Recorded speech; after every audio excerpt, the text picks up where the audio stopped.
मी मुंबईमध्ये 1986 पासून या ठिकाणी येतोय आणि 30-35 वर्षापासून या आकाशवाणीच्या कॅन्टीनमध्ये आम्ही लंच किंवा जेवण त्या ठिकाणी घेत असतो। काल रात्रीसुद्धा मी नेहमीप्रमाणे माझ्या रुटीन वेळेवर 10 वाजता एक 2 चपाती डाळ आणि राईस याची मी ऑर्डर त्या ठिकाणी दिली आणि ऑर्डर आल्यानंतर मी एक घास खाल्ल्याबरोबर मला वाटलं की काहीतरी याच्यामध्ये गडबड आहे आणि दुसरा जेवणाचा घास घेतल्याबरोबर मला वोमिटिंग त्या ठिकाणी झाली आणि वोमिटिंग झाल्याबरोबर मी आहे तशा अवस्थेमध्ये कॅन्टीनमध्ये आलो आणि त्या कॅन्टीनवाल्याला मी विचारलं की बाबा तुम्हाला जेवायला कोणी दिलं, त्या लोकांना जरा बोलवा। त्यांनी त्या लोकांना बोलवलं, मी त्यांना त्याच्यातला मी स्मेल दाखवला आणि स्मेल दाखवल्यानंतर तो म्हणता ये बहुत गंदा आहे। मग मी मॅनेजरला बोलवलं, त्याला दाखवलं, जेवणारी 8-10 लोक होती त्यांना दाखवलं, सगळ्यांनी सांगितलं की हे निकृष्ट नाही, हे सडलेलं कुजलेलं जेवण आहे आणि त्याच्यामुळे ती त्या ठिकाणची प्रतिक्रिया माझी त्या ठिकाणी झाली। यापूर्वी या कॅन्टीनमध्ये 15-15 दिवसाआधीचं नॉनव्हेज द्यायचं, अंडी 15-15 दिवसाची, 4-4, 5-5 दिवसाच्या भाज्या, या संदर्भात मी एमडीकडे तक्रार केली, मी पुढे ड्रग्ज विभागाला तक्रार दिली। इव्हन त्या मालकाला समजेल त्या भाषेत समजून सांगितलं, मराठी सांगितलं, हिंदी सांगितलं, इंग्रजी सांगितलं आणि शेवटी हात जोडून सांगितलं की कृपा करून महाराष्ट्रातल्या लोकांच्या जीवाशी खेळू नका, आमदारांच्या जीवनाशी खेळू नका। आणि या कॅन्टीनमध्ये आज जर आपण विचार केला तर दिवसाला या अधिवेशनाच्या काळात 10,000 ग्रामीण भागातले अधिकारी असतील, कर्मचारी असतील, शेतकरी असतील, पक्षाचे कार्यकर्ते असतील, हे येतात आणि शासकीय कॅन्टीन आहे म्हणून आपल्याला जेवण स्वस्तात मिळेल या भावनेत त्या ठिकाणी जातात। पण जो कॅन्टीनचा मालक आहे, ज्याला 30 वर्षापासून सारखा कंत्राट मॅनेज करून दिला जातो, कोण्या अधिकाऱ्यांचे साठलोट आहे हे मला सांगता येणार नाही, पण त्याची मुजरी एवढी वाढली की कोणाच्या ताटामध्ये चिपकिली निघते, कुठे उंदीर निघतो, त्याच्या किचनमध्ये पाहिलं तर तिथे थांबा वाटत नाही, कोणाच्या याच्यामध्ये कॉक्रोच निघतात। आणि आज मी जे काय काल घटना घडली याच्यानंतर सोशल मीडियावर किंवा मला फोन करून प्रत्येक जण सांगून राहिला की आमच्यासोबत या ठिकाणी असं घडलेलं आहे। पत्रकार देखील सांगतात की इथं जेवण चांगलं करायला मिळत नाही आणि त्याच्यामुळे ही माझी कालची रिॲक्शन ही शिवसेनेच्या स्टाईलमध्ये होती। आज काही उभाटाच्या संजय राऊतने माझ्यावर टीका करायचा प्रयत्न केला की ही यांची दादागिरी आहे, पण 10 वर्षापूर्वी राजन बिचारे ज्यावेळेला दिल्लीमध्येच्या कॅन्टीनमध्ये त्यांना जेवायला चांगलं मिळालं नव्हतं, तेव्हा त्यांनी तिथला कॅन्टीनमधला जो वेटर होता त्याच्या तोंडामध्ये पोळी कोंबून त्याला मारलं होतं, तेव्हा या संजय राऊतला त्याच्या दिसलं नव्हतं का?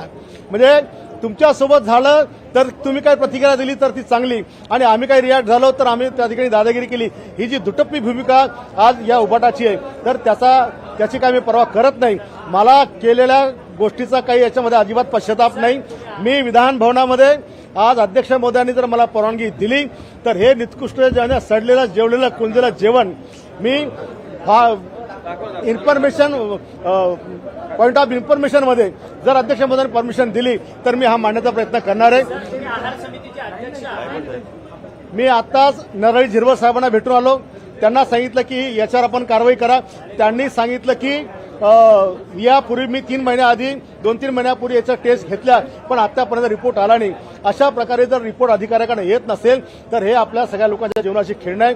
रात्री त्या समितीचे चेअरमन त्यांना देखील मी फोन केला, एमडीला मी त्या ठिकाणी फोन केला आणि ही सगळी व्यथा ही त्या ठिकाणी मी मांडली आणि आज महाराष्ट्रभर ज्या प्रतिक्रिया उमटून आल्या की हे जे या ठिकाणी जे जेवण मिळतात हे निकृष्ट दर्जाचं आहे आणि याच्यावर कारवाई झाली पाहिजे, तशा प्रकारची मागणी मी करणार आहे। सर हे सगळं बरोबर आहे, पण त्यांना मारहाण करणं हे कितपत योग्य आहे? मारहाण करणं कितपत योग्य आहे? ज्या वेळेला हात जोडून विनंती करून सगळ्या भाषेत सांगून जर वारंवार त्या चुका करत असतील तर माझी शिवसेनेची स्टाईल हीच आहे।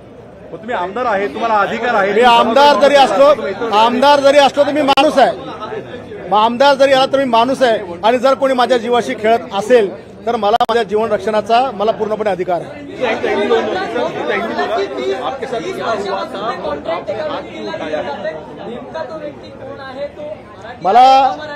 मला मराठी अमराठीच्या वादात जायचं नाही, पण मला वाटतं साऊथ इंडियन लोकांकडे हा कंत्राट नेहमी मी सारखा पाहून राहिलो आहे। सर एक बार बताइए, क्या वाक्य था और क्यों हाथ उठाया? आपने जो हाथ उठाया कैंटीन बॉय के ऊपर, क्या वाक्य घटा? देखिए, जब कोई मुझे पॉइजन खिला रहा हो तो मैं इसकी पूजा करूंगा। बाला साहब ने ये नहीं सिखाया हमको। बाला साहब ने हमको सिखाया कि अगर कोई आंख पर आता है तो उसके साथ में भिड़ जाना, इसलिए हमारी जो रिएक्शन थी वो उस टाइप की थी। लेकिन संजय राउत ने कहा है कि जिस प्रकार से आपने दादागिरी की वो ठीक नहीं। संजय राउत को पूछिए कि राजन बिचारे ने क्या किया था 10 साल पहले दिल्ली में। जब एक वेटर ने उनको रोटी खाना परोसा था, वो खाना ठीक नहीं था, तो उसके मुंह में रोटी मार के वो खासदार ने उनके उठा के उनको मारा था। जब संजय राउत कहाँ गए थे? हाँ, आणि ज्या वेटरच्या तोंडामध्ये त्यांनी पोळी कोंबली होती, त्या मुस्लिम समाजाला रोजा होता, त्याचा रोजा तुम्ही तोडला होता, त्याच्या तोंडामध्ये अन्न कोचून. मी तर काही असं केलं नाही. सर हिंदू सामने